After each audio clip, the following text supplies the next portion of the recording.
तो चलिए शुरुआत करते हैं रामपुर से, जहां रामपुर में जुबानी जंग शुरू हो चुकी है। उत्तर प्रदेश की रामपुर विधानसभा सीट पर उपचुनाव नजदीक आ रहा है। इस बीच आजम ने बीजेपी पर जमकर निशाना साधा और उन्होंने कहा कि बीजेपी उम्मीदवार को जीता हुआ घोषित कर दिया जाए। हमारी पत्नी को भी ये वार्निंग दी गई है कि बाहर मत निकलना। वहीं केशव प्रसाद मौर्य ने भी पलटवार करते हुए कहा कि आरोप लगाना सपा की तो आदत है।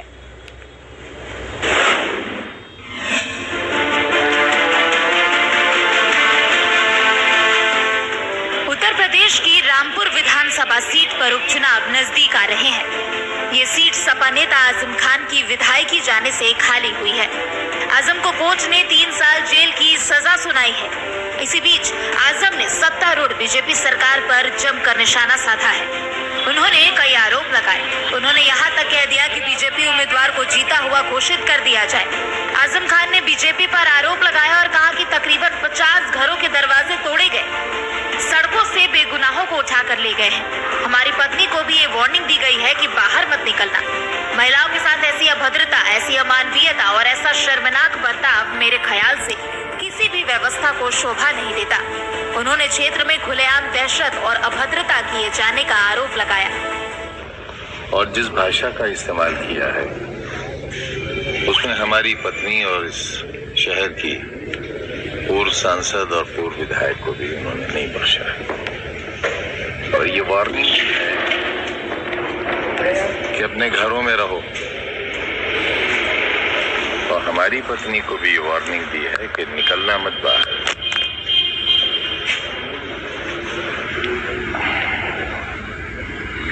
महिलाओं के साथ ऐसी अभद्रता और ऐसी अमानवीयता और ऐसा शर्मनाक बर्ताव मेरे ख्याल से किसी भी व्यवस्था को शोभा नहीं देता। आजम खान ने कहा कि हम इस बात पर विचार कर रहे हैं कि अखिलेश यादव जब तशरीफ लाए तो हम उनसे यह आग्रह करेंगे कि वो इलेक्शन कमीशन से ये निवेदन करें कि भारतीय जनता पार्टी के कैंडिडेट को जीता हुआ घोषित कर दिया जाए। चुनाव की क्या जरूरत है? हम इस बात पर विचार कर रहे हैं कि अखिलेश यादव जी जब तशरीफ लाएंगे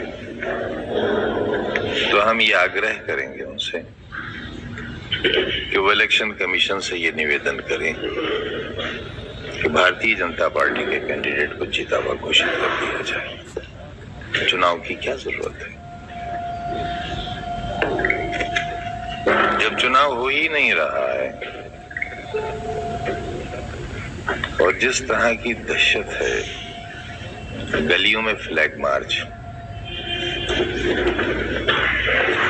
और खुलेआम ये कहना, हमारे पास इसकी भी रिकॉर्डिंग है कि निकलना मत घरों से बाहर। और समाजवादी पार्टी को अगर वोट दिया तो ये घर खाली करा लिए जाएंगे। अखिलेश यादव अभी मैनपुरी के चुनाव प्रचार में व्यस्त है, लेकिन माना जा रहा है कि अखिलेश यादव रामपुर में भी चुनाव प्रचार करते दिखाई देंगे। साथ ही जयंत चौधरी भी रामपुर में सपा प्रत्याशी के लिए वोट मांगते नजर आ सकते हैं। इतना ही नहीं, यहाँ चंद्रशेखर आजाद भी पहुँच सकते हैं। ऐसी बातें सामने निकल कर आ रही है। आने वाले हैं ऐसी सूचना है और जयंत चौधरी साहब भी आने वाले हैं ऐसी भी सूचना है। चंद्रशेखर आजाद आने वाले हैं ऐसी भी सूचना है। लेकिन सवाल ये है कि ये लोग किस बात के लिए आ रहे हैं, क्योंकि चुनाव तो यहाँ है ही नहीं। आज ही तकरीबन 50 घरों के दरवाजे तोड़े हैं, सड़कों से बेगुनाहों को उठाकर ले गए हैं। रामपुर उपचुनाव प्रचार के दौरान आरोप प्रत्यारोप का दौर जारी है, जहां बीजेपी सपा पर रामपुर की जनाब के साथ धोखा करने का आरोप लगा रही है। देखिए, हार की संभावना देख करके जब समाजवादी पार्टी बौखलाती है तो इस प्रकार के गैर जिम्मेदाराना बयान देती है। किसी संवैधानिक संस्था पर इस प्रकार के आरोप लगाने से पहले उनको 1 लाख बार सोचना चाहिए कि ऐसी भाषा का प्रयोग वह भाजपा के खिलाफ कर रहे हैं कि चुनाव आयोग के खिलाफ कर रहे हैं। और जब उन्होंने वहां पे लोगों को सताया है, लोगों को उत्पीड़ित किया है, परेशान किया है, आज समाजवादी पार्टी का जो बरसों बरस तक साथ देने वाले विशेष तौर से मुस्लिम समुदाय के लोग भारतीय जनता पार्टी की सदस्यता ग्रहण कर रहे हैं, तो यह संदेश है कि चाहे मैनपुरी हो, चाहे खतौली हो, चाहे रामपुर हो, तीनों उपचुनाव में आज हमें हर वर्ग का भरपूर समर्थन मिल रहा है और लोग ये जानते हैं कि सपा को वोट देने का मतलब है, सपा गठबंधन को वोट देने का मतलब है अपने भविष्य के उज्जवल जो संभावनाएं हैं उस पर ताला लगाना। तो वहीं आजम खान भी बीजेपी पर कई आरोप लगाए। ऐसे में देखना होगा कि आजम खान के इन आरोपों में कितना दम है। ब्यूरो रिपोर्ट, हिंदी खबर।